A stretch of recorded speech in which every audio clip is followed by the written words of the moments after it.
This is not your normal discussion where we talk about the hard topics uncensored and unfiltered. This is not your normal discussion where we talk about the hard topics uncensored and unfiltered.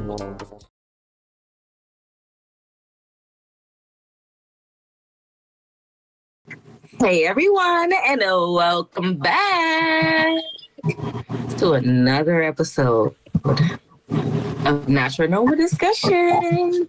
I am your host, Queen Pedii. Hey there, y'all. It is Tryst. And I'm Donnie's mayor up in this bitch. Boy, the voice of God, Sonic Kronik here. And that's it? Yeah, a special guest. And I introduce the guest? You can, if you want to. No, I thought that I wasn't trying to take nobody fine. What's going on? It's fine. All right, y'all. So I know you guys recognize this face here. This is the one, the only Roulette Delgato, aka Big Burr. What's goody? What's goody? What's up? What's up? Yes. So I am so excited to have you here. I cannot wait to get into the tea, honey. Thank you. I'm happy to be here. I got all the tea. Oh man. Woo. Okay. I want to ask this one question real quick. What type of perfume or cologne? Oh, my favorite perfume or cologne? No. What type of perfume or cologne does Bobby like to wear? Oh, man. You know, I forgot exactly what he had on. But he said it, though. I think it might have been Dolce & Gabbana. And it smells he smelled good every time we taped or every time we were around each other. He smelled amazing. So I believe it was Dolce & Gabbana. Okay, I just wanted to know. I'm a weird person. I smell everything. I just like smells. Okay. Yeah. I was going to say, speaking of Bobby Lights, I know you talk about how iconic that moment is with everybody coming to the house, the tension, you recognizing basically how this whole game is going to play out, to tackle. Do you want to talk about basically if you feel that was one of your most iconic moments on the show, or if you feel like there's others that are more underrated? Oh, yeah, for sure. I think one of my most underrated moments on the show was the striptease with Jocelyn. Yes. Because the tackle definitely was like a huge moment, I feel like, because I'm a big boy and that security, I mean, I was lifted off my feet. Listen to me. I'm a big guy, goddammit. If you hit me like that, I'm not getting you about to come in act of terror. Yeah. No, for real. He was putting in work. And so the striptease, though, to me that was the night I really did my big one and kind of like stood out in front of the rest because, right. And obviously, like, I was the big boy on the show. That was kind of my lane. And I'm a very confident person. I'm very outspoken. I'm loud. I got a big personality when I'm home. But in that environment, there was so many other big personalities. I was looking around kind of like the cameras came on and I was still figuring everything out. And I will say I didn't really give my full like self, even though I brought like fashion. I brought my calm, cool personality and like I'm cool with everybody, but there's so much more to me. And so that moment of the striptease was a moment I kind of like broke out. And they wasn't expecting to rip the shirt off with the cream and the whole nine. Like I had to really do my big one because you can get lost in filming and production when there's so many people and personalities. And they're like, so where you at? What you gonna do? And I'm like, oh, when I get up there, I'm about to do my one too. Yeah. And so I had cut a little bit of my shirt up the top. Yeah. And so when I got up there, rip it off. And so, and I was like, oh, he needs some cream off of me. So I did all that, and that was one of my favorite moments, iconic moments on the show. I love that. Yeah, it kind of felt like because I was definitely going to ask you about that. Yeah. I was definitely going to ask you about the tackle, if it was real or was staged. Or... Yes. No, it was real. It was because we got into it, and the way editing was kind of set, they didn't show people kept holding me back. So they didn't want me to fight because I think by that time, people kind of figured out whose personalities were like what, who were fighters, who really weren't. And I can fight, but I'm not known as a fighter. You know what I mean? So I have to be taken there and get really, really mad. And so I started turning up, and nobody had seen that yet. So they was all holding me back. So then I was like, you know what? I said, okay, let me go around the house. So I started singing around the house so I can. And mind you, I was on Casamigos. I was lit. We was towed up.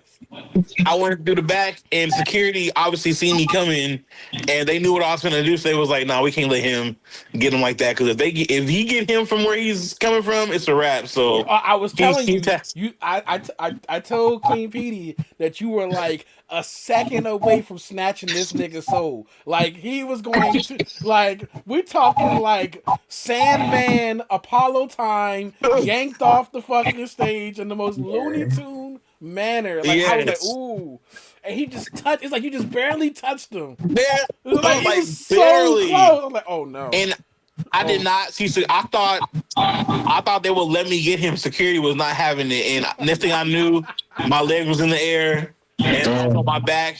And there's like this iconic shot where like my stomach is hanging out and I'm just laid out in the flowers. Yeah. And the one thing they don't catch us when we big is our stomach out. I felt you in that moment. I was like, ain't no way I'm recovering from this. And this is being filmed. Yeah, they're about to get me hot. I'm about to get so hot right now. Ain't no way this person can live past this moment. I'm sorry. I'm sorry. I was just like, oh, go ahead. Hot Wheels was in the confessional. He was like, I hope he got his icy. I know his back hurt. I was just like, oh my God. Yeah. They ate me up. No, because I was like, damn. I know he was pissing off, but like, what you do to make y'all niggas that bad?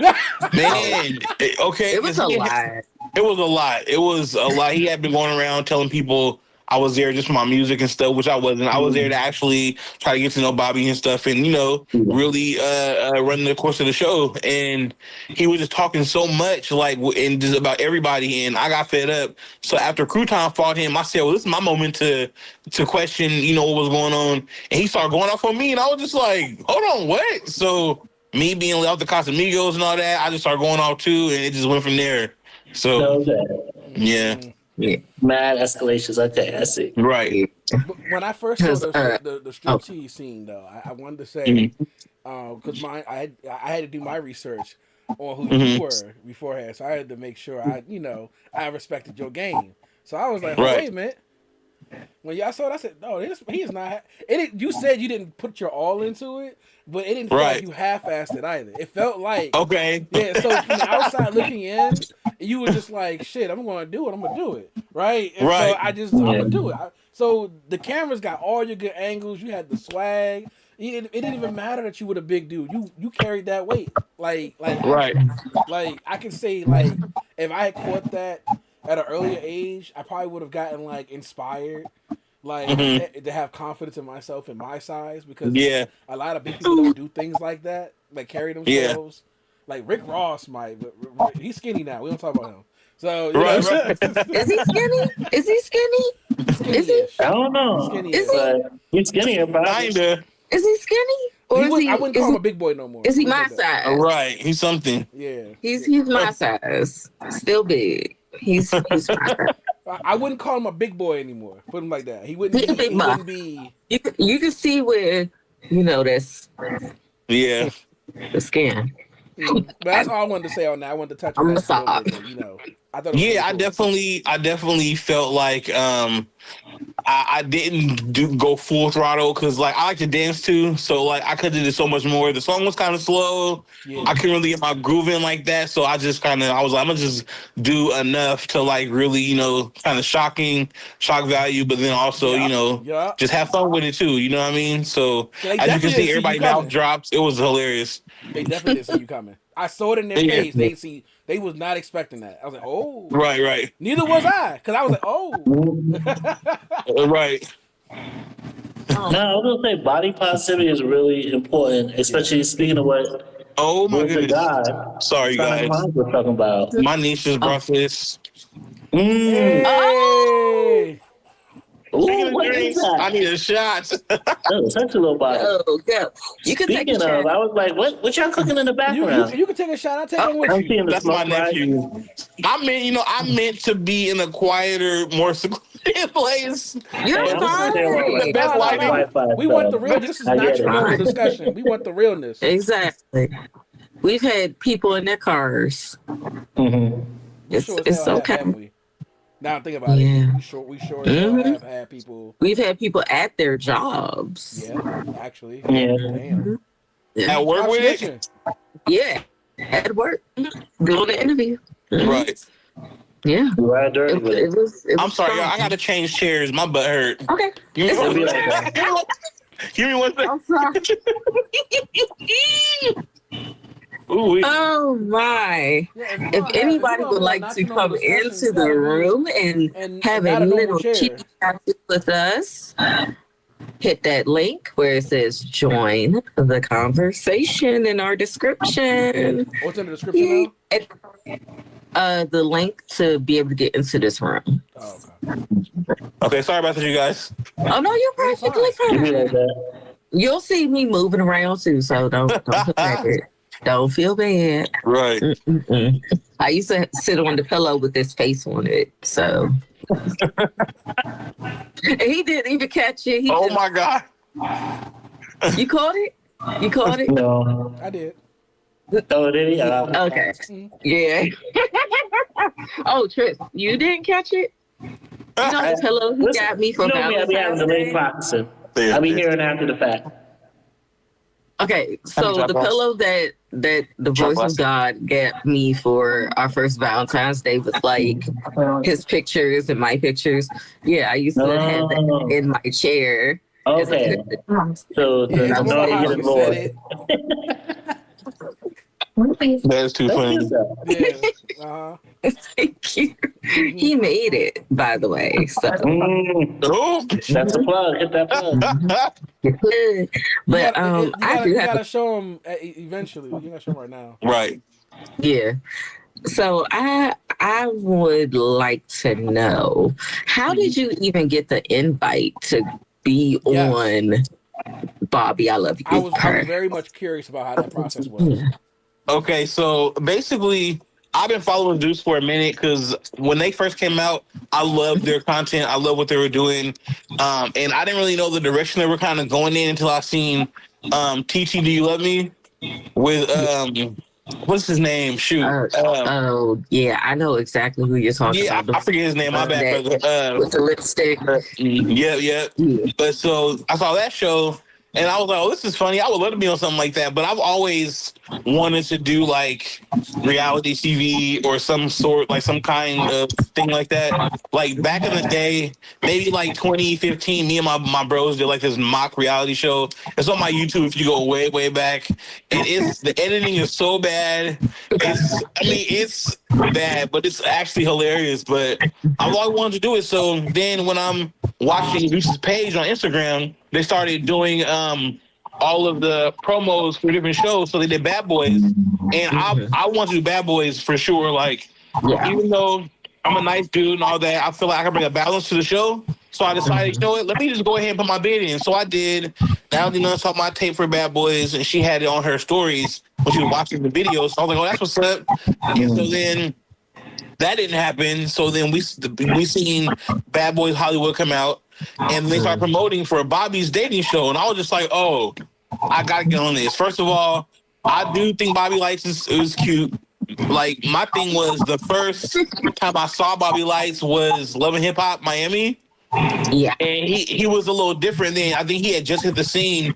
And I was like, he seems really cool, like a cool person. Like, he's dope. So he was my favorite character on the show. So then when they start promoting his dating show, I said, oh, I gotta do this. So I put in a tape. and like a 1 minute tape talking about myself and who I am, what I do, and they called me back, and I think I was at home when they called me the first time, and they literally were like, "Hey, we got your tape. We like who you are, what you bring. We love to have an interview." I'm like, "Perfect." So then they had me. So they set up a time to do the interview, the phone interview, and then they called me randomly. So I think they did that on purpose to catch me off guard. And I was at the barbershop getting my hair cut. Oh Lord, no. Yes, and so I answered the phone. They asked me all these questions, and I'm just going about it. The call went really, really good, and they were just like, if you get on, if we choose you, we'll let you know this and that. And I'm like, okay, great. So then, the funny thing about all this, okay, so I was at my job, right? I was working security and being a driver for a methadone clinic, right? So I'm dealing with crazy stuff on the daily, all kind of shit. I was a caregiver for 11 years. Like I've seen the worst of the worst. And so I was like dead tired of this job, just ready to quit, like over it, this and that. And then I was sitting in my car because I had put in my 2 weeks at my job. I was like over it. I was sitting in my car and Beyonce had just dropped that song, what's that song? Break My Soul. All right. And I was sitting in my car listening to that song, just jamming out in the parking lot. It was my last day. And she said something about, I just quit my job. And I was just like, man, this is so dope. Got a text and was like, hey, we want to give you a call. This is so-and-so from Zeus Talent. And they called my phone and they were like, you got it. We chose you, want you on the show. And it was like, it was so surreal and just so odd because I was already feeling like I was done with my job, but then hearing that song, getting the text, doing the phone call, it was like meant to be. So it was meant to be, definitely. So that's literally how I got it. Wow, that's cool. I love it. Like everything, like literally, like lined up. So right. It all just lined up. So. Especially since you was a caregiver back in the day, if you had called Bobby, you really would have yanked the soul out of it. No, for real. And everything had lined up down to we had to get COVID tests and stuff. And we had a deadline. So I was in Las Vegas shooting a music video with are you guys familiar with Dizzy Wright? The rapper? Okay, so he's a pretty popular rapper with Funk Mouth. We did a song together and we were shooting a video in Vegas and I had to do the video shoot and then go get a COVID test and find a clinic in Vegas to do it. And I got there 10 minutes before they closed. And they almost didn't let me in, but they let me in and I just hit the deadline. So like everything was just like, it was literally like meant to be. Stars had a line. Yeah. Stars had a line for sure. For sure. So awesome. I do want to ask you how you feel about the unfortunate passing of Roe Ray because he's big here in DC. So how did that affect you? To be honest, during filming, we never got super close, but we did have a lot of conversations. I got to know a lot about him. He talked about his condition and things he was going through. But regardless of what people think about him and his persona online, he was such a sweet and genuine person. Like, he was so cool, welcoming. Anybody could come to his room, hang out, and chill. He wasn't Hollywood. He wasn't acting stank towards nobody. Like, he was just so cool. And like, we had our moments, and I was actually one of his favorites. Like he kept saying that the whole time, like, oh, he's one of my favorites, which I appreciated because I was one of the people who was like real on the show. Like, I wasn't doing the most for the camera or trying to like overdo it. And so he liked my fashion, personality, like, and we had a great rapport. But it's super sad. It was very unexpected. I was actually got the news right before I was supposed to go to Houston to go do some bookings with Hot Wheels out there. I didn't make it out there because some other stuff happened. It was a long story, but it just happened. So it's just crazy. It's really, really sad. I feel bad for his family, and like I wish that I don't know. I don't know what his last moments were like, but I know that, you know, in life, like, he was just larger than life personality, such a great human being. And he represented for a whole demographic of people who generally are looked at like they can't do anything. He surpassed so Yeah. many things. He was supposed to die early, you know, young, and he did so much in his life and made so many strides and broke barriers. So, you know, I definitely was really sad when he passed. Yeah, because I thought it was like a joke, to be quite honest. I thought, you know, because people had done that before, you know, said, oh, he's dead. And like, please. But this time it was actually real, unfortunately. But yeah. I didn't believe it at first either. I was just like, this got to be somebody's, you know, lies again or rumors. But when I found out it was true, I was like, man, damn. It's sad that you have to take that perspective when it comes to Hollywood, anything, because everybody will say anything for fucking clout, right? Right. It's not fucking Right. cool. Like, it's not cool. Yeah, so then when the shit actually happens, no one can really take it seriously. It's not. It doesn't come from a place of hurt. It's just that information can get so obscured these days, and like, man, It's true. Yeah. Can you imagine? Yeah. Yeah. And he had told me too, like, you gotta come to DC, they love you out here. And I'd never been there. And I, you know, I still been like to the scene in Atlanta since doing the show. And I feel like there's a lot of stuff that I'm missing, but I want to go to DC, see him, see Cash, go hard, and it didn't work out. So yeah, it's okay. You still have time.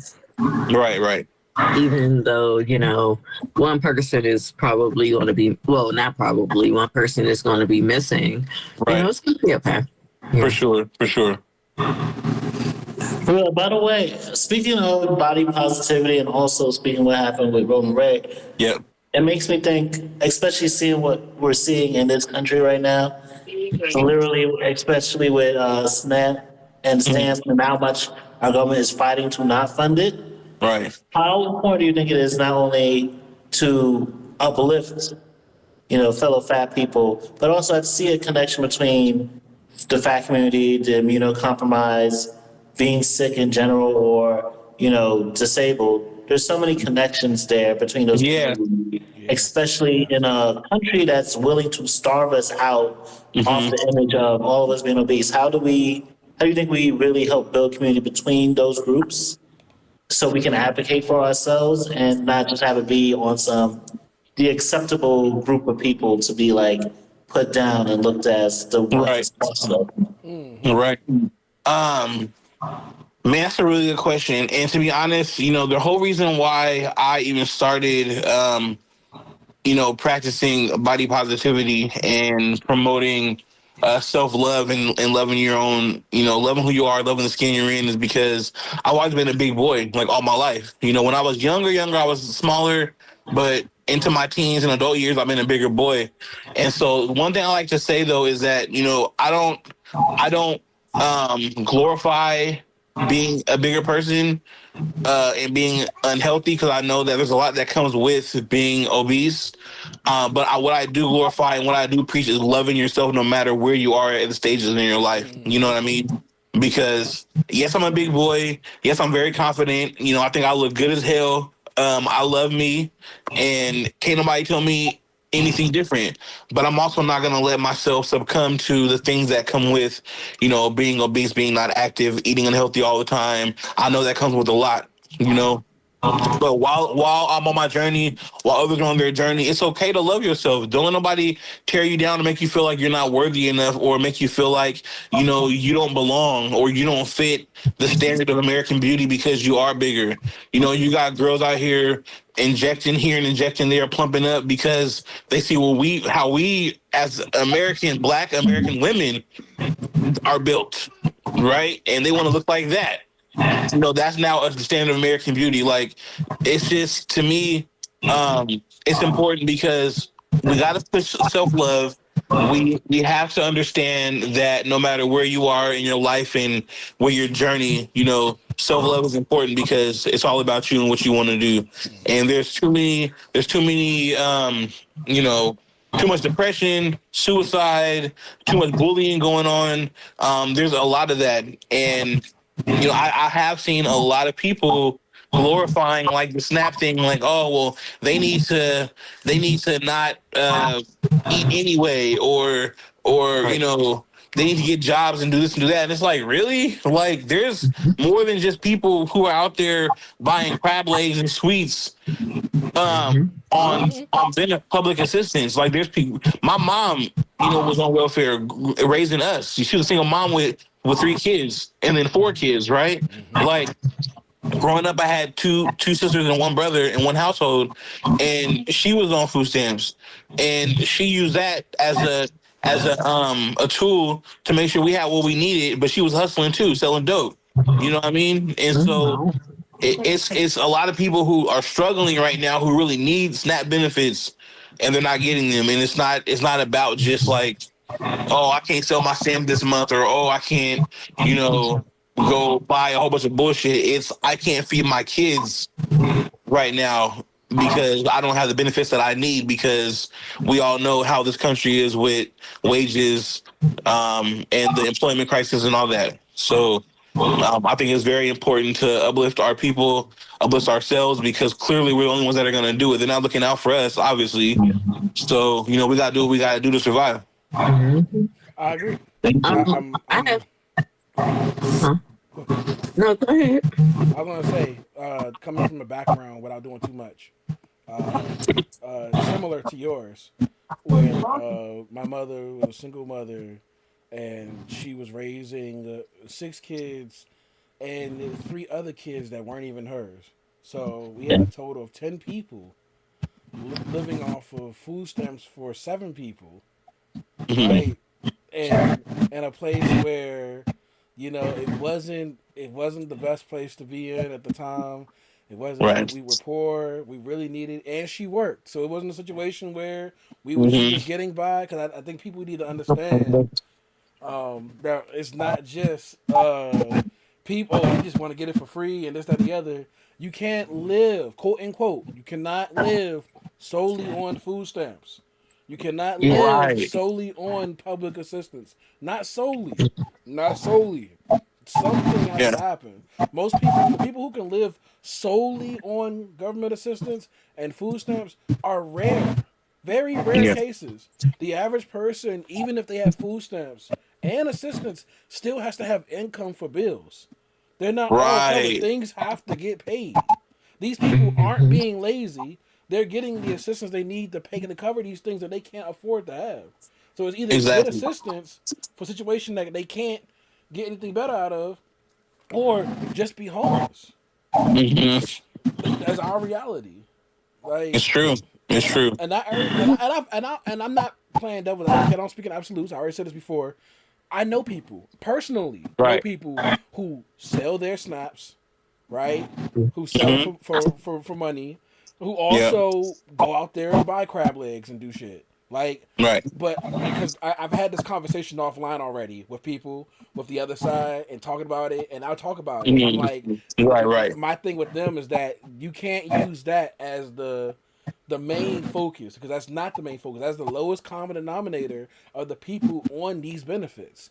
The people, and I even told them, I said, at the end of the day, the number of people who are doing that will change because everything's getting more expensive. The reason why they could spend the money on crabs and all the other shit is because they had other money they could take advantage of. I can guarantee you right now, that number has dramatically dropped. Them motherfuckers ain't buying crab legs right now.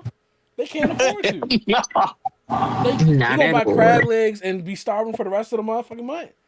Right. I know my state where I'm at, Oregon, they just got their SNAP benefits released, so everybody got theirs. So, which is good. Yeah. And in full. Not half. I've been following y'all story. It's good. Yeah. Absolutely. Yeah.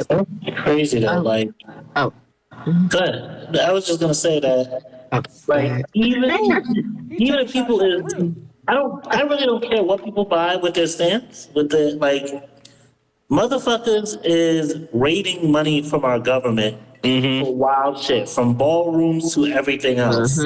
Okay. So, They always want us, especially when the face of it is black. Mind you, white people will get stamps in crazy amounts, not even be raising their kids, but see them once a weekend type shit, right? But when it's our face, we're the ones that get demonized. Oh, they're probably using it for this, that, and the other. Like our government's not literally building a ballroom. Like it's not paying for people to be out there snatching up immigrants from their Right. jobs from school This and nigga shit out here like giving that. the White House a BBL. Yeah, a golden one at that. He giving the White House a BBL, dog. It's a whole BBL. It's one of them joints that you can't see until you turn around.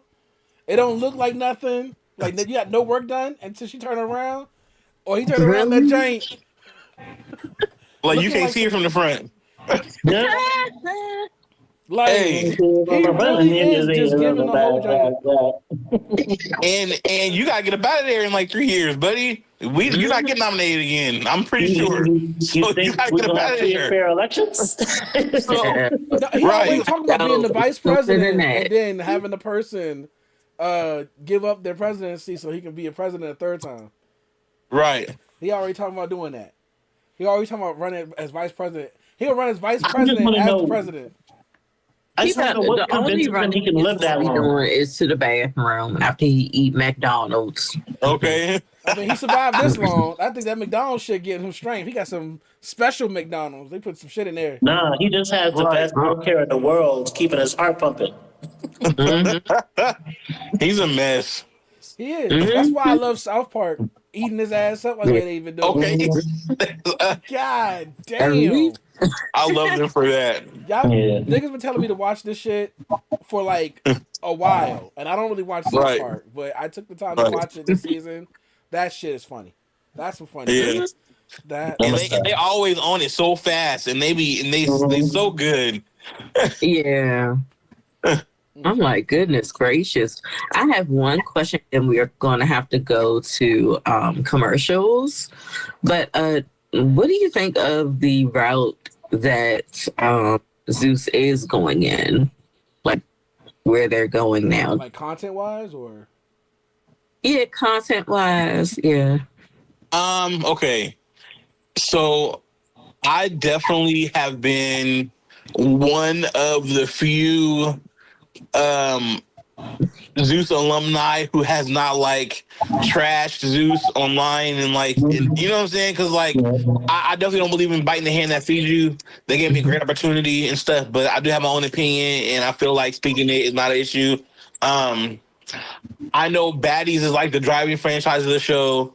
You know, that is like the flagship show that's really, you know, kind of carrying Zeus. And obviously Lemmy did his big one creating Zeus. Like he like is like the CEO, he did his big one, like, you know, very smart man. But Baddies is the flagship show, and I like what they're doing with Baddies USA and like bringing all the new baddies, and then Baddies Going Wild was cool. I didn't really get into Baddies Going Wild because I was kind of like not really because I still watch all the shows. Like I'm still a fan of the network outside of being like alumni. So Baddies Going Wild was cool for me. I like some of the baddies on there, but I love the direction they're going in with the new Baddies USA. It seems really dope, and they're releasing content really fast, and so they're constantly feeding the demographic of people who watch Zeus. And love Cabin. I love that show. I'm kind of disappointed in how Ray J is doing things, just because like it's a classic spin on shows like Love Island and a lot of the other shows that are really dope. And I think what they're doing is great because we see ourselves, we see our people on there, and it's cool. But the challenges to me just seem like his own in his own head, like what he wants to see. And have you guys seen the show? No. Oh God. is it bad? I mean, my fault. Is it subjectively bad? It's not bad. It's not bad. It's almost like walking into the mind of Ray J. Oh God. And seeing the things that he will want to see on the show. And there's like a lot going on. For example, one of the challenges, they're making some of the girls put their hands in some of the dudes' pants, and then they have to say who has the biggest dick on the cast. Yeah, and so what in the dick? He said the booty goons is gonna be out in force today. And then they have to smell it. So somebody literally was told, "Hey, stand in the line, and we're gonna tell these girls to put their hand down your pants." And they say, "Hell yeah!" And then I was like, if I was on the show, who got the biggest dick? I'd be like, "Come on," because I ain't got no shame. Go ahead. But look, everybody ain't like that. So there's one guy who's on there who ends up having the smallest one on the cast, and to be announced on the show is like, yeah, what? Like, and he like, I don't care, shame my game. I have the motion in the ocean. I'm just like, I mean, I guess, but and he's a good sport.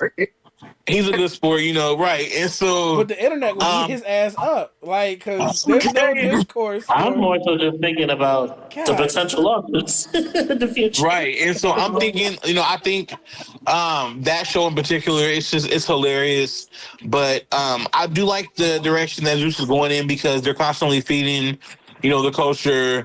It's such a sliding scale and like a seesaw because some people feel like Zeus is, doing the most and showing us in a terrible light. Some people feel like Zeus is doing amazing because we love ratchet TV. And I'm somewhere in the middle, I guess, like, because I know what it is, but at the same time, what people are missing is like Zeus and Lemmy are employing so many black people, putting money in a lot of people's pockets, feeding a lot of families. There's a lot of money over there. Some people may say at what price, but you know what you're getting into when you get on these shows. I knew what I was getting into. Hollywood. Yeah, that's Hollywood. For example, when people didn't see this, but Roland Ray on the first elimination had me come down from. I was at the very back of the elimination stand at the very top on the third row. He had me walk down, walk back up, walk down, walk back up, walk down, walk back up. That was shown because I remember that clearly. Yeah, it was a bunch of times. It was a bunch of times, and then after that, here comes Bobby. Like, give me some push-ups. I haven't worked out in so long, so I was not expecting to be the biggest loser. I thought I was coming to swim so with Bobby. So I was intimidated at first, but then in my mind, I'm like, okay, we on live TV. You got to turn this around. Let me jump down and do these push-ups. So I did, and turned it around and made it a moment. So you have to know what you're getting into, and you got to be able to play the game. That's the biggest part, I think. So as far as the direction they're going into, I think that is great. And I feel like they're keeping the machine going, and they're making money over there. Okay. I was gonna say, it sounds like you want to be a coach for the new people coming in. Listen, hey, don't, because Zeus. One thing I will say, I've heard some conflicting stories about how Zeus take care of they talent, and they don't feed us, they don't do this, they don't do that. We ate good every single day. We had a per diem. They paid for my flights, all of our room and board. I was taking care of. I didn't have to spend one dime. Well, not a dime. People were going out shopping and doing stuff like that, but we were taken care of. Like, they take great care of their talent. So I have nothing bad to say about them. That's my only thing. I was going to say but I was going to ask if you could, if you were one of those executives at Zeus who see the direction that they're going in, what would you change or what would you add to what they're already doing if you had the opportunity? I think what I would do is I would add probably some scripted TV shows, maybe some scripted comedy shows, some serious stuff, kind of like some like Power, I had tried to pitch a couple of ideas to them, because they love me as Zeus, so I got to really like talk to them out on the outside about different show ideas and stuff. So some of the ideas that I had, they already kind of had in motion, so it didn't really work out like that. But Yeah, like I would bring like more like scripted things. I would bring more serious stuff. Like I would say would turn my book into a series because No, yeah, it's so good. It Yeah, is I so wanted to ask good. about Runaway. Absolutely. Yeah. So let's take a commercial break, and when we come back, we're gonna get into Runaway, his biography. Yay! Okay. Okay. Messages. All of these emotions running through my mind. Are you for it? You take me high into the air. Your touch sets me alive. In your arms, my soul takes flight. Euphoria in your embrace. The ecstasy I can't escape. In this moment, I love me and I love my fucking self. Ain't nothing wrong with being selfish. If you were me, you would be selfish too. Give me what I've been begging from you. I'm too cute, I'm a kawaii hoe. Give me all those clothes, let's go to the store. Pay these bills, give me cash, kawaii. Put it on me, baby. Tell me you love me, tell me that you'll do anything for me. You gotta put the pressure on me. Give me all you got, love me till I stop. Let your soul feel the sound, the heartbeat of the night. Follow the beat and let yourself ignite. Dance with all your heart and soul in the club where the music never slows. Go off, let loose and feel the beat. Lose yourself in the music. It's time to get feisty. Dance like no one's watching. No regrets or fears. Feel the rhythm take control. Go off in the nights, the lights and the cheers.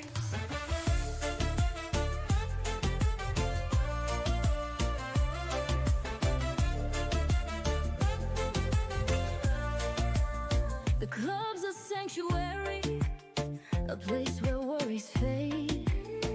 In the midst of the lights and the beats, a chance to be inspired and amazed. The dance floor is our playground, where we let our spirits soar. In the music's embrace, we find our rhythm and our power. Go off, let loose and feel the beat. Lose yourself in the music. It's time to get feisty. Dance like no one's watching. No regrets or fears. Feel the rhythm take control. Go off in the nights, the lights and the cheers.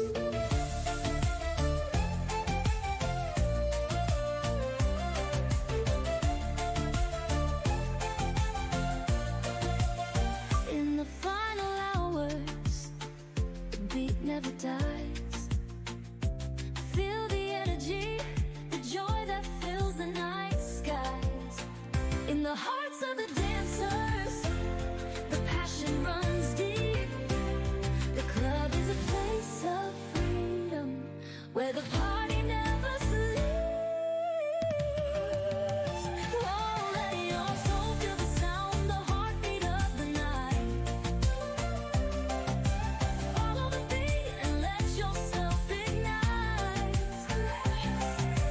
Dance with all your heart and soul in the club where the music never slows.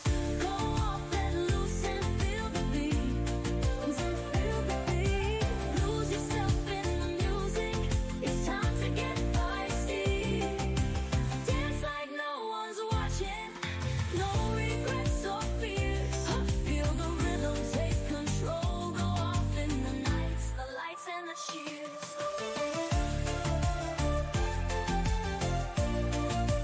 Lights and the cheers.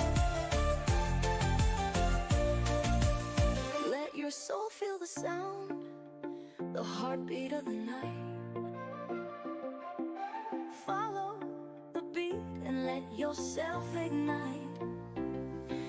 Dance with all your heart and soul in the club where the music never slows. So, there's a lot of contention in the air, and for some people, that contention has them feeling litigious. And one of those people is Drake, Mr. Aubrey Graham.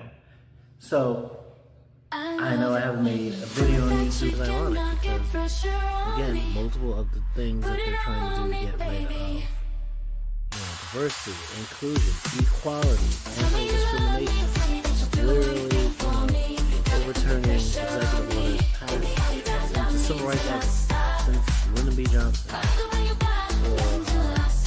preventing hiring discrimination, which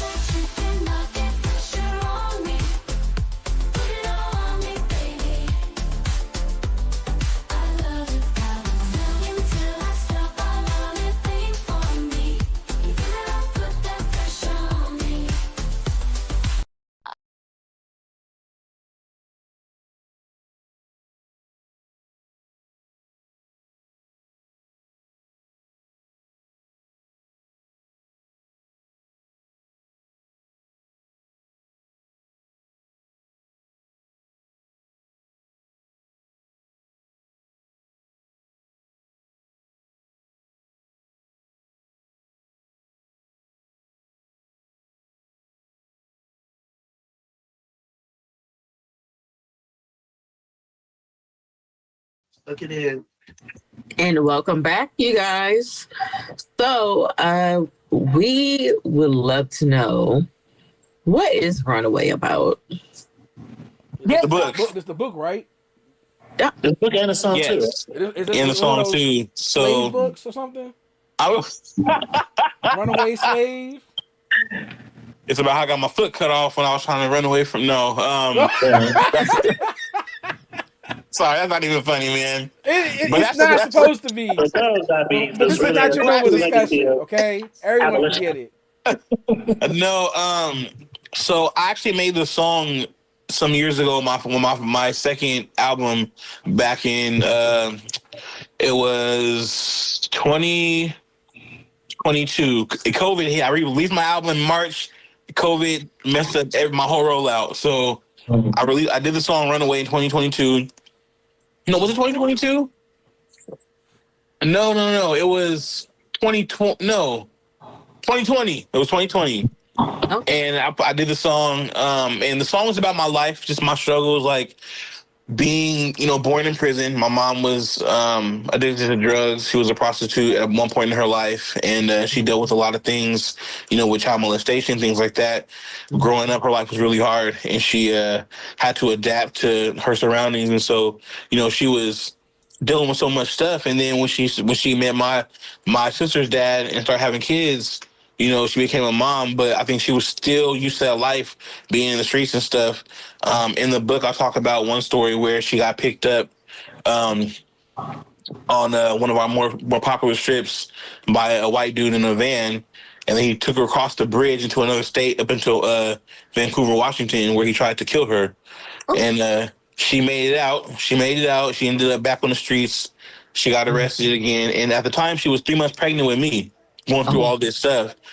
And then come to find out, the guy was Gary Ridgway, who's the Green River Killer, who had killed several prostitutes from Oregon to Washington, California. So it was like a blessing to be here right now. Like she made it through a lot of things, and that's the tip of the iceberg. So, growing up, dealing with that, my mom was still selling drugs. I ran away at 12. Got into foster care. I had dealt with child molestation as a kid. There was just so many things. So it inspired me to write my book, and I had to go into a lot of graphic detail, and it was really hard to do, but it was kind of like therapy as well. And the book is basically, it's a 3-part series. The first book is out and available now on like Amazon and BarnesandNoble.com, and it starts from my childhood to me be turning 18 years old, getting my first apartment, and aging out of foster care. So it's just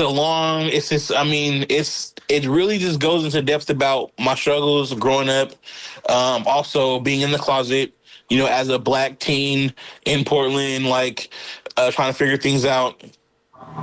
And my family is actually from the South. We're from Arkansas. And so when people hear Portland, Oregon, they're like, there's Black people in Oregon, and they call it Oregon. And they're like, this is Oregon, who's up there? But we really came from the South, way back when they were doing work on the shipyards here in a place called Vanport. And a lot of the black people came to do work here. Excuse me, I had a call. They came to do work here, and so it was advertising in the South. So they came up here. They're doing the work. They're in this place called Vanport, and the moment they were done with all the ship work, the place flooded.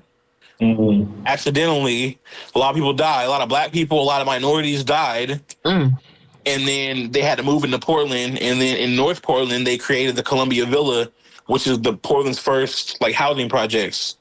And that's where all the black people went, North and Northeast Portland. So, Oh, somebody touch with you. so that's how it. I know.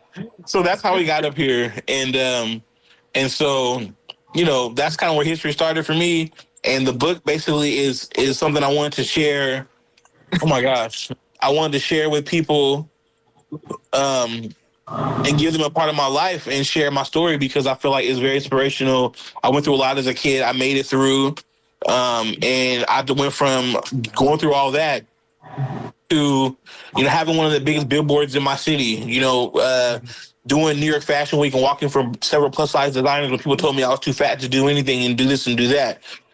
Performing at Moda Center where the Blazers play, the Portland Trail Blazers, performing in front of 20,000 people with Ice Cube and Genuine, E40, and doing all these things and still just genuinely being myself. You know what I mean? So Runaway is a testament to my life, and I can't wait for other people to read it and really, digest it and get into it. Your life story is amazing. There's like such a blessing on your life, and like I hope you continue to be just a light, especially like I say, all the shit that's happening with the government right now. It is one, just a sign of how much they don't give a fuck about us. Right. And it's also opening up so many new avenues for exploitation and abuse of children. Right. And it makes me want to ask you, what are some ways that you think that we need to make sure that when I was talking to you about your song, No Apologies, I was going to bring in more so on how do we make sure that we are, when we talk about community building, also not subjecting ourselves to bigots for the sake of just having more allies. Yeah. But also, how do we make sure that we're also protecting the youth in this community, letting them know that there is something to grow up to, but also protecting them from people who see these new cracks and avenues opening up to people. Looking back at your life. I absolutely feel like we need to create more spaces, open spaces for the youth to be able to retreat to when they don't feel safe. I feel like there needs to be spaces where they can be educated on resources and things they need, because we know that, especially in the LGBTQ youth, it's a very high rate of suicide because they're not always accepted at home. Love starts at home, and a lot of them don't have love at home. So a lot of people turn to the streets, turn to drugs, they're overdosing, they're killing themselves, and it's really hard. But even not just LGBTQ, the young Black youth, there's such a gap in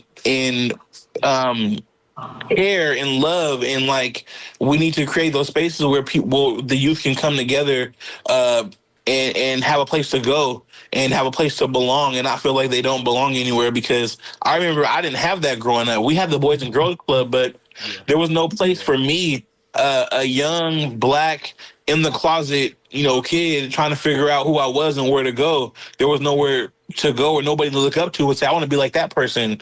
You know what I mean? So that's kind of why I strive to be like that beacon of light to somebody who doesn't know how to deal with figuring out who they are and coming out and just living their truth, because it's really hard. It really, really, especially in our community where it's so frowned upon, So I just like creating those spaces and more groups and different things that, activities and more mentorship, more people to step up and be able to help mentor these kids, because I see a lot of groups for like, our young Black kings, and come over here and let me help you. Let me show you how to be a young Black king. I love that. But then it doesn't feel like the young Black gay kings or trans kings or they're not invited to those things because they're not what, the typical, straight Black male feels like will be a leader. So it just really sucks. I'm sorry, you guys.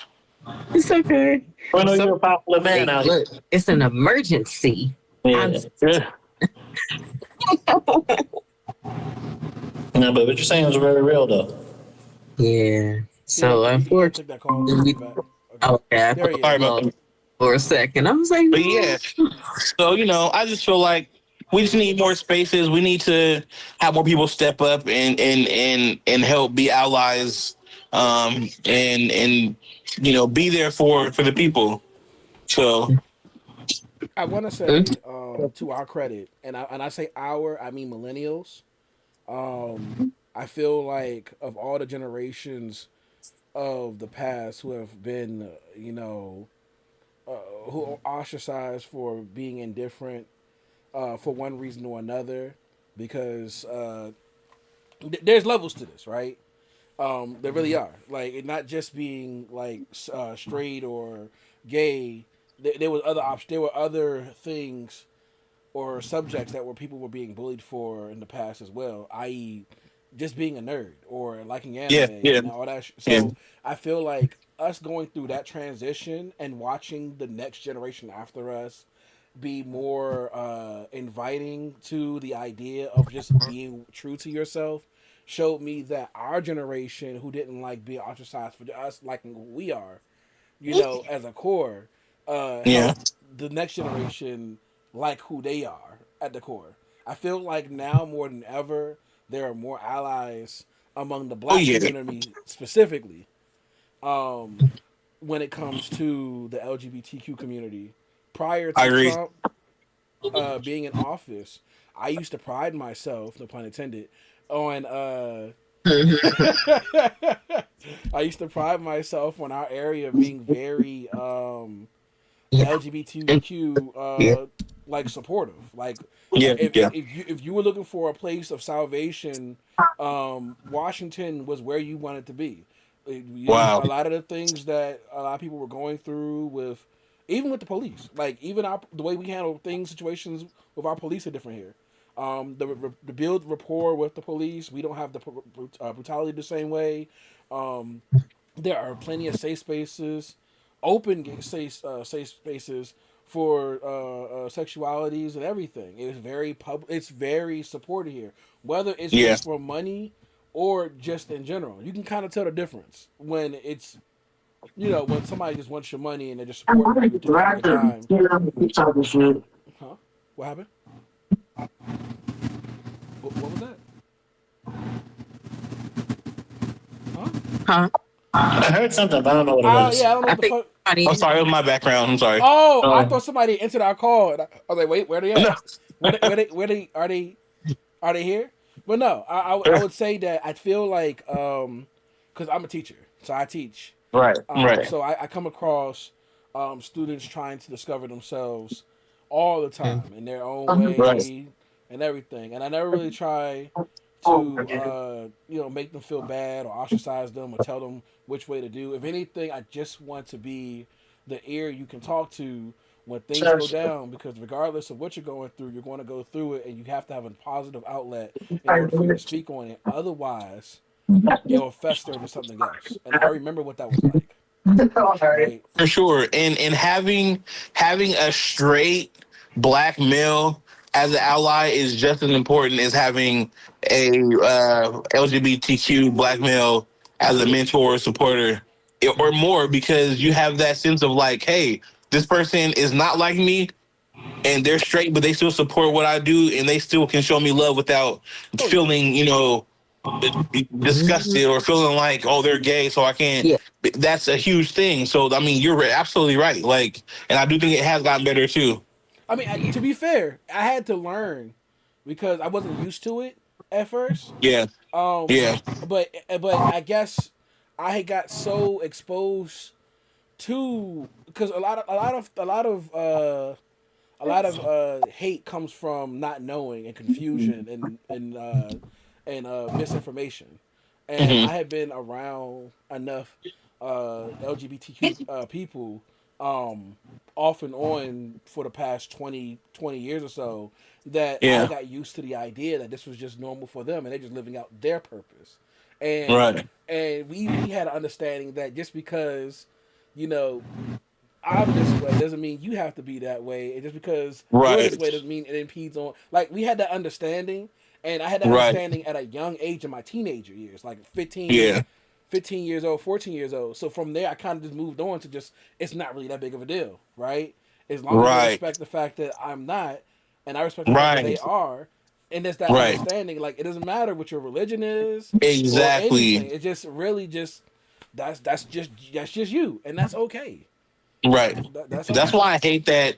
I hate that argument of like every time I hear, like, oh, this agenda and they're trying to push it on the kids. They're trying to. It's not. It's not a like. Here is the gay agenda, and we're gonna make you gay. You can't make something gay. The Like, agenda is you making it the agenda, not what you right. thought. Like you're the plan. Stop it. Stop it. Right. Because I understand influence. I understand seeing something young and saying, oh, is that okay to do? Right. Oh, but you can't make somebody mentally and like love the same gender because you do. Like, that's wild. And I just don't believe that there's an agenda trying to make everybody gay. It's more so just we just want to be loved and be free and be able to do what we want to do without being killed and chastised and made to feel like we are not human. So that's that's how I feel. No, a lot of, and I say this, a lot of my brothers, people I consider my family, are bisexual, whatever sexual, and I love them to death. Right? I don't care as long as they're good. I'm good. I've always had the mentality when I and I really thought about that because like when I found out my younger brother was bisexual, I was like, okay. And I thought about it. I was taken back by it because I was like, I never really saw it coming. But I was like, you know what? That's his life. That's him. Yeah. You know what I'm saying? He's like, are you going to not like your brother anymore? No, I love my brother. Okay, well, shit. What's the difference? Like, like, like, no. Lord. That's my little. That's my brother. I would kill for that nigga. Like, okay. Period. So, nothing changed. Nothing changed. Yeah. But you have those people, and I hate to say it, and you got to be careful around certain folks, black folks, because what you'll find, regardless of your sexuality, at the end of the day, a lot of circles, you are very much still black, right? Yes. You are still what you are on top of everything else. You're black and a Democrat. You're black and a Republican. You're black and gay. You're black and trans. You're black and everything else. That black stigma, it's never just you're gay, right? Right. And when it's black on black, it is just because you're gay or you're this or that. But in outside circles, it really is you're black plus this. You're black fat. You're black fat. You're black fat. And the list can go on. You're ugly, whatever. And I just want people to be careful because in a lot of circles, because it's not popular to not like black people will tolerate you. It's also not popular to not like gay people right now. What's popular to not like right now is trans people. That's that's the big popular. But gay people right now is not popular to not like gay people anymore. So now what you'll find is that people will just have tolerance for who you are. I need people to be careful out there and realize who is tolerating you and who actually wants to be around you. Right. You can fit. You gotta have that sixth sense about it. It's important. And go ahead. Go ahead, Tryst. Oh no, I was gonna say, go ahead, Tryst. I was just gonna say, look at the recent thing that Tyler the Creator's going through with his fans. Just trying to show love to D'Angelo, thinking that they've accepted him. Go ahead. It's not funny, but it is a little bit. What's going on with Tyler? Yeah, I haven't heard. Yeah. I'll take it away. Yeah, because he's one of the people. When he said something about what he was doing, I was going to say that's why I kind of appreciate Lil Nas X and Tyler the Creator. But go ahead, because I don't know what's going on with Tyler. Right. So, Queen, you want me to take it? Go ahead, man. Okay. So, Tyler, D'Angelo had passed recently, right? Right. And you probably already know Tyler had some wild shit in his past, right? Mm-hmm. Some black stuff, type stuff, like monsters type stuff. But he has his fan base that's grown, and especially now that he's really like getting into his black appreciation bag, he's getting more black fans. That him. However, once D'Angelo passed, and Tyler made a post, talking about bigging up D'Angelo and how he's one of his like influences. His fans, especially his white fans, was basically like, they don't know that nigga. They don't care about that nigga. Like moving on. Wow. Yeah, and someone had made a post basically talking about how racist a lot of Tyler's fans are, and he liked it. And so they're like, "Oh, we're racist, huh?" And so they started putting on blast a bunch of like his old tweets about shit that he said. And there's another element of it too, where it's easy to see toleration, or not even toleration, because sometimes you are quote unquote celebrated as one of the good ones, one of the fun ones, one of the cool ones, one of the ones. When you're the special black, the eloquent black, the fun wild black in a white space, and that's still a level of toleration, especially if you're not unpacking. Because to be ostracized from the black community, that is othering. That does create a type of like anti-blackness and isolation, and it's finding a way to bring unity of both selves, so you're living in one truth versus having to dip and dive in between every place you go to. Right. And those are the areas you get killed at, where, again, you're constantly just like, I'm trying to negotiate both these spaces. And it's natural. We as black people, we have double consciousness. That's it's literally why we're smarter than white people. You know why I appreciate Tyler. They don't think about when it comes to the realities that we live in. Right. Like we look at America for what America is generally. Even black people who don't know shit about history and might be misled in certain things, might be down certain conspiracies, they're still looking at the beast. They've just been taught to look at it from a certain lens. White people, on the other hand, are just oblivious that they either live in Santa Claus land, or when they find out it's not real, they're like, oh, I gotta abuse drugs, or I gotta just abuse people because that's the way to make it. While we're just like, listen, if I'm doing this for survival, it's because this is a fucking piece of shit, bitch, but it's for my people. So that's why there's so much, like, that's why we feel a type of way about some of our, scarier, more worrisome black people, where we're like, I get how you had to move that way, but my nigga, come on, you're hurting your own people. Right. Yeah. That's why sometimes we feel a way for like the people who's doing the dirt, but we're like, come on, us, you hurting us. Yeah. Like, I think Tyler is, and speaking of Lil Nas X that you brought up, Queen, That was me. this is why I need more protection. Kronik. So I brought him up. I was saying how much I appreciate both of them, because Tyler, to me, opened up the idea that you don't have to be flamboyant gay to be gay. Because a lot of time when they portray black gay people, they're very flamboyant, very. It's never a hint of masculinity left in there. It's like they're really just somebody else, and this is the only way you can see them. And it's like quote unquote, I don't know if flaming is a derogatory term, but like I don't know, like flaming gay. We use that too though, but it's not necessarily us. Yeah. Yeah, but seeing Tyler just be like, yeah, so, and he just a regular. It was just like, it just dispelled the idea, right? This guy, I didn't even feel like he was like down low. It was just like, if you know. If you're in my business, you're in it. I don't have to be outwardly about it. I can handle my business like anybody else. If I felt, I can have the same principles of I don't need everybody in my business, not because it's gay. It's because I don't need everybody in my business. And if I put it out there, I put it out there.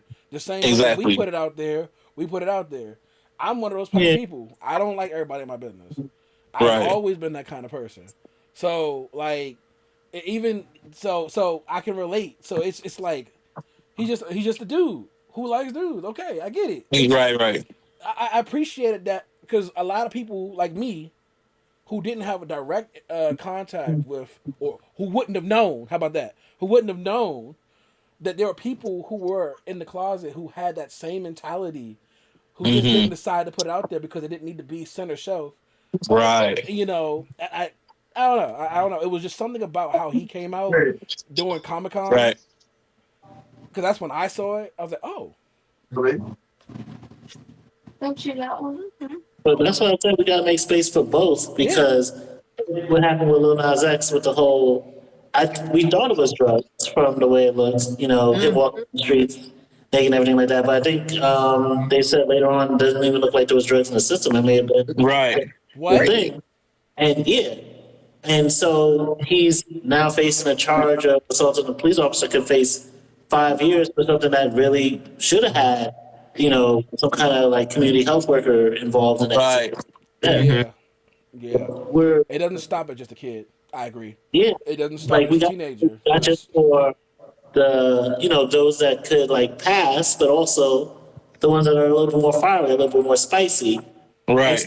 Because when you look at like the Tylers and even, I don't know if you guys remember the whole Tyler and I forget his first name, but he's a comedian, Carmichael. Yeah. Talking about second white toes, talking about Massa being the rope player. Right. Oh shit! Nah, I ain't know about that. Same way you have where a lot of black men like to date white women, as a trophy. You also have where, a lot of black people who are queer end up dating white people because, again, if you come up in a black community that's Yeah. well, Yeah. or, There's a lot of self-damage there, and Right. my fellow gay African Americans, I should say fellow, but you know what I mean, my peoples. They'll tell me like they don't really date within their race because it comes with so much trauma. Like it's a lot of untrauma to unpack, and they just those queers they don't give themselves enough time to heal within their own relationship to unpack in a way that's actually healthy. So a lot of times it comes down at least with this one experience, it comes down to just being like a fling or a move or a fleeting moment where it's like we would thought we were interested, but when you go to unpack stuff, it's not. It can't be done in such a way that won't harm the other person because they're not really making a space that allows them to not do that. And I'm not saying that happens across the board, but these are examples of just it can happen to straight families too or straight couples too, like with a lot of violence, people growing up with violence and unpacked emotions and doing things and cheating and everything. It's the same shit all across the board. But I just thought it was meaningful in this moment because me hearing the stories, like it's not a straw man argument or anything like that. I'm actually hearing these things and kind of what goes on in those communities from the outside and just thinking about wow, this is it's tough because they really do have to make these spaces, even though they've come a long way. The administration that is here now is like setting a lot of shit back. Things that weren't okay and comfortable to do are becoming popular again, right?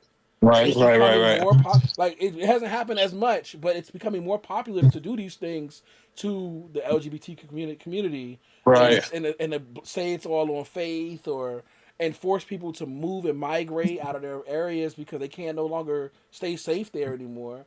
Where we took advantage of DC being DC.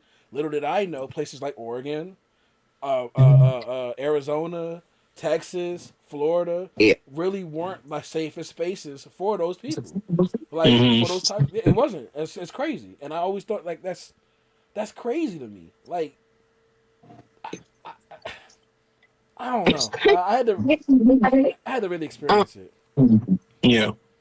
Okay, so it is almost 11 and we do need to do our promos, but we will be right back after a quick break.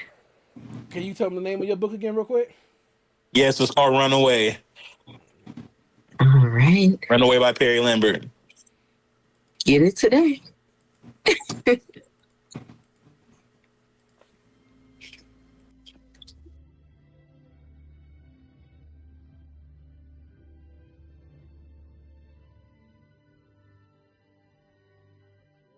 All of these emotions running through my mind. A euphoric haze, a dreamlike high. I close my eyes and I see you there. You take me high into the air. Your touch sets me alight. In your arms my soul takes flight. Euphoria in your embrace. The ecstasy I can't escape. In this moment I love me and I love my fucking self. Ain't nothing wrong with being selfish. If you were me, you would be selfish too. Give me what I've been begging from you. I'm too cute, I'm a kawaii ho. Give me all those clothes, let's go to the store. Pay these bills, give me cash, kawaii. Put it on me, baby. Tell me you love me, tell me that you'll do anything for me. You got me put the pressure on me. Give me all you got, love me till I stop. Let your soul feel the sound, the heartbeat of the night. Follow the beat and let yourself ignite. Dance with all your heart and soul in the club where the music never slows.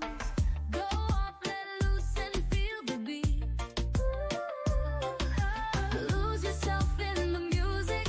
It's time to get feisty. Dance like no one's watching. No regrets or fears.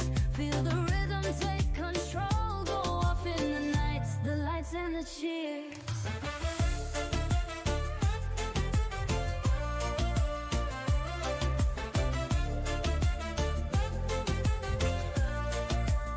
The club's a sanctuary, a place where worries fade. In the midst of the lights and the beats, a chance to be inspired and amazed. The dance floor is our playground, where we let our spirits soar. In the music's embrace, we find our rhythm and our power. Go off, let loose and feel the beat. Lose yourself in the music.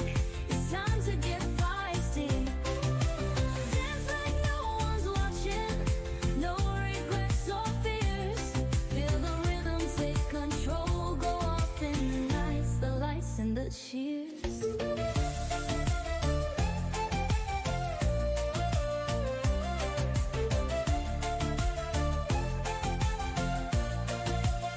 In the final hours, the beat never dies.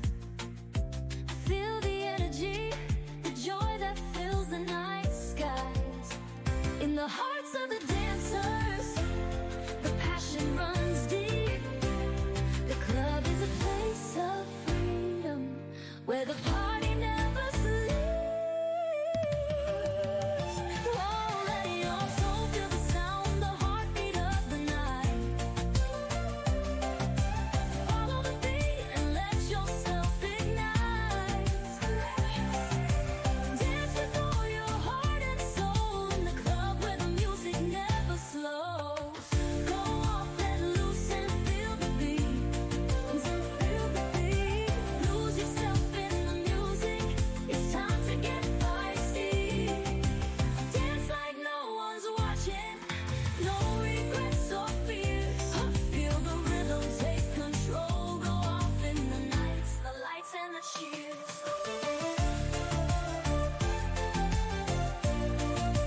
Lights and the cheers.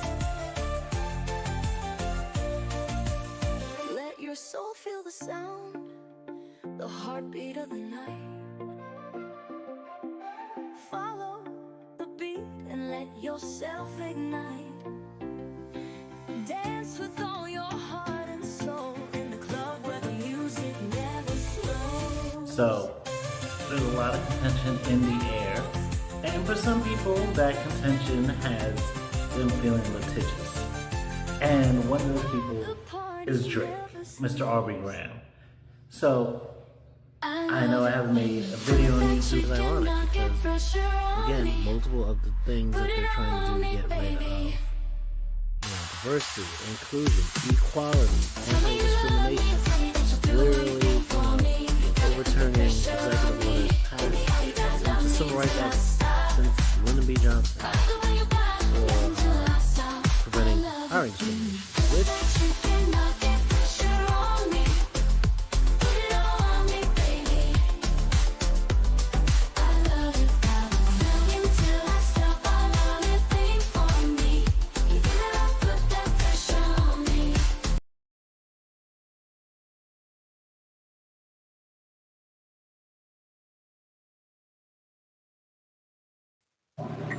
And we are back. Yay. Oh my God. I'm recovering from the flu, y'all, or whatever this is. But welcome back, you guys. And I want to thank you so much for coming and giving us this opportunity to have this conversation with you. And I hope to have more conversations with you just like this. For sure. Thank you for having me. I appreciate it. No problem. Do you want to tell everybody where to find your products? Yes. First and foremost, follow me on Instagram, Big Burr Official. That's at BIGBURR Official. Find me on Facebook under Roulette Delgato, ROULETTE You can find all my music on Apple Music and Spotify under Roulette Delgato. And then all my music videos are on YouTube as well. Check me out. I got a lot of stuff going on there. My book, Runaway, is on Amazon and BarnesandNoble.com and select Barnes and Noble stores in Portland. We're trying to get out there nationwide too, but it'll be a minute, so be patient on that. Got a lot going on, so make sure y'all check me out. I got just so much stuff happening, more music on the way, so just stay on the lookout. Anything for fashion? Yes, and I'm creating a fashion line as well. Bad Bear Society is on the way as well, doing the relaunch, and also another fashion line as well. So there's a couple things I'm doing, and I'm putting my hands in, so I can't wait to put my fashion out there because I love making fashion, so... Awesome. All right. Ooh, I thought something fell. For a second. Again, you better stop playing. I was like, look, it's been a little spooky up in the house lately.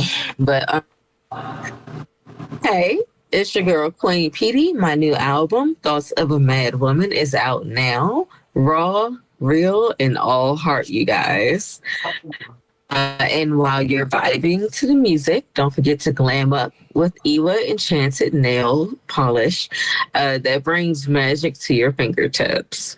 Need a little escape? Grab Queen Pedii's Mystical Magical Coloring Book or the Alphabet Coloring Book. It's fun, creative, and made for all ages.